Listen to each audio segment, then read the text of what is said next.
Bom dia, olá. Hoje é sexta-feira, 27 de março de 2020, 35º dia de confinamento, né? Hoje, não aguento mais isso.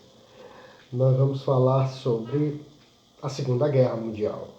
Nós falamos ontem sobre a Primeira. Foi isso? Muito bem. Você vai dizer assim, professor, falar sobre anteontem sobre a Primeira e ontem sobre a Revolução Russa. Você vai dizer assim, professor, mas a crise de 29 e a ascensão do fascismo, do nazismo, você não vai explicar? Neste canal você encontra um vídeo publicado no dia 23 de dezembro de 2019, que é sobre o fascismo. Procure lá, um vídeo extenso, tem todas as explicações.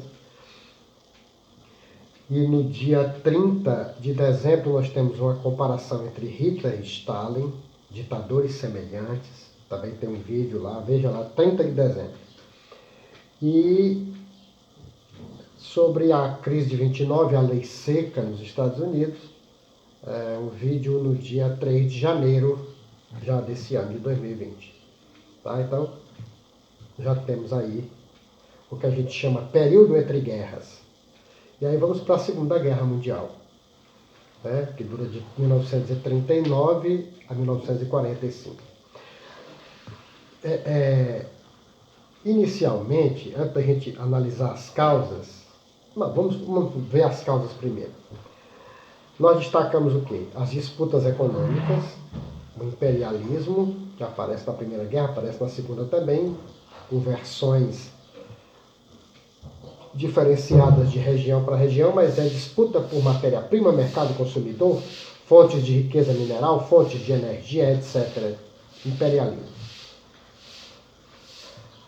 As decisões do Tratado de Versalhes, que pôs fim oficialmente à Primeira Guerra, o Tratado de Versalhes cria no povo alemão, já falamos sobre isso, um sentimento de revanche. Isso é autores respeitáveis, como por exemplo Marc Ferraud, que nesse livro, historiador francês Marc Ferraud, História da Segunda Guerra Mundial, ele diz bem aqui no comecinho desse livro que o Tratado de Versalhes é a causa diplomática mais antiga da Segunda Guerra Mundial. Então está ligado à Primeira. A crise econômica, a crise mundial de 29, que nós já falamos dela quando explicamos a Primeira Guerra, falamos um pouquinho, ela é consequência da Primeira Guerra e causa da Segunda. Então ela junta as duas guerras. O fracasso da Liga das Nações, que foi criado no final da Primeira Guerra, com a ideia do presidente Wilson, dos Estados Unidos, para que as nações do mundo tivessem um local para discutir seus problemas e evitar que uma outra guerra terrível como essa viesse a acontecer. Muito bem.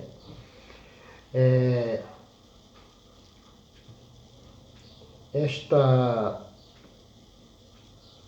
Liga das Nações, que foi até uma ideia interessante, fracassou. E o fracasso dela apressa o início da Primeira Guerra. Só para fazer uma comparação, em 1919, em termos políticos, a Sociedade das Nações, ou Liga das Nações, com sede em Genebra, na Suíça, era tão inoperante quanto a ONU é hoje. Ninguém mais respeita as decisões da ONU, ela é questionada, criticada, né, e tem muitos erros ali dentro. Não vou dizer que tudo é um erro, mas tem muito erro. Na ONU, agora como tinha lá na Liga das Nações em 38, na década de 30, praticamente. Mais uma vez, uma causa que puxa uma consequência da Primeira Guerra que vai se estabelecer como causa da Segunda. A política do apaziguamento, estabelecida pela Inglaterra e pela França dentro da Liga das Nações, que era a seguinte ideia: se a gente ceder ao que Hitler quer, ele vai atacar a União Soviética. Então, quando Hitler anexou a Áustria, ninguém disse nada. Quando Hitler exigiu os Sudetos, foi feito um acordo com a presença do primeiro-ministro britânico, Chamberlain, que entregou de mão beijada os Sudetos, uma região da Tchecoslováquia, a Hitler. Hitler dizia: eu só quero esse pedaço, o resto da Tchecoslováquia não me interessa. Meses depois ele invadiu o restante da Tchecoslováquia, esmagou a população local, ó, todo mundo calado. Então, Hitler chegou a dizer isso em 1938. Eu estive com os líderes do Ocidente e eles não passam de vermes. Porque se abaixa, como diz o ditado, o fiofó aparece. Só que Hitler esqueceu de uma coisa: até os vermes reagem. E os vermes ocidentais, como Hitler chamava os líderes de então, Daladier, que era o primeiro-ministro francês, e Chamberlain, que era o primeiro-ministro britânico, até esses vão reagir. Chega um momento em que a reação ocorre.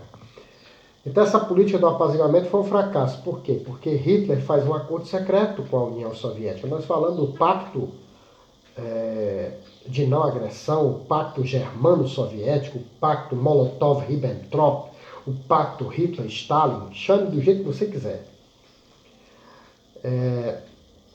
Quando o mundo descobre aparvalhado, abestalhado, que Hitler e Stalin tinham feito um acordo e dividido a Polônia entre eles, já era tarde. A política do apaziguamento, então, revelou-se um fracasso. Quando os ingleses e franceses descobrem essa aliança secreta entre Stalin e Hitler, dois notórios inimigos, né, que fizeram uma aliança secreta, então os dois, Inglaterra e França, declaram guerra à Alemanha e Hitler se faz de vítima para o povo alemão. Eu sempre disse a vocês que era preciso vingar a Alemanha do Tratado de Versalhes. Agora eles nos deram a oportunidade, eles nos declararam guerra e o povo alemão vai... E o povo alemão acreditou nessa balela, né? E o nacionalismo e expansionismo, principalmente nas potências do eixo, aliança formada por Alemanha, Itália e Japão. A Alemanha anexou a Áustria, os Sudetos e a Tchecoslováquia. A Itália anexou a Albânia e a Etiópia e ameaçava o Egito, protetorado inglês. E o Japão havia anexado a Coreia, a Manchúria e grande parte da China. Imensa parte da China. Essas nações imperialistas formavam a aliança do eixo, né? O eixo Roma, Berlim, Tóquio, vão provocando as reações, eles vão invadindo os territórios. Em princípio, a comunidade internacional nada diz, mas na hora que a Polônia é dividida e que fica claro que Hitler e Stalin não vão se agredir. Então, se Hitler não vai atacar Stalin, por que ele mobilizou 6 milhões de homens? 4 milhões e meio de homens, sei lá, para a guerra? É porque ele vai atacar França e Inglaterra. França e Inglaterra, então, declaram guerra e tem início a tal guerra mundial. Observe que todas as causas que nós vimos, expansionismo, nacionalismo, crise econômica, fracasso da Liga das Nações, decisões do Tratado de Versalhes, etc., são causas que já existiam lá na Primeira Guerra. Isto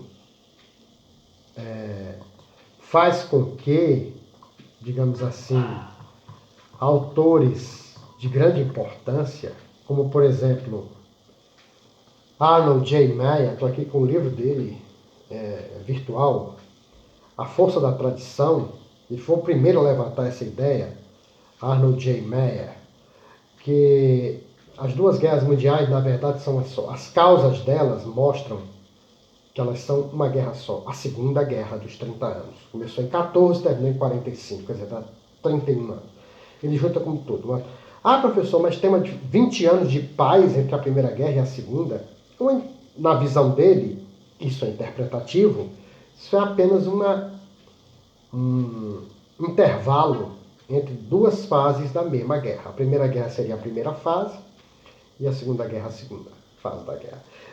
Há quem discorde disso, claro. Né? Eu acho a ideia interessantíssima. Porque os fatores que ocasionaram as duas guerras são muito semelhantes. As consequências de uma guerra se transformam em causa da outra, enfim. Mas não é só Arnold J. Meyer que pensa assim. O grande George Steiner, no seu livro Aqueles que Queimam Livros, né, ele fala, tem um trecho em que ele concorda com essa ideia de uma Segunda Guerra dos 30 anos. E o grande historiador romeno naturalizado norte-americano, professor da UCLA, Universidade da Califórnia, né, Eugene Weber, no seu livro A Tradição Ocidental, e mesmo a França no fim de século, trata disso, concorda com essa ideia de Arnold J. Meyer. Inclusive, Eugene Weber fez uma série de programas gravados em vídeo, chamada A Tradição Ocidental, e ele trata disso lá pelo vídeo 48, em que ele, né, diz que as duas guerras são a mesma guerra. Concorda com a ideia. Portanto, se você não sabia, é bom que você saiba que há autores prestigiosos, prestigiados e respeitáveis, que acham que as duas guerras mundiais, na verdade, são uma guerra só. A Segunda Guerra dos 30 anos. É isso aí.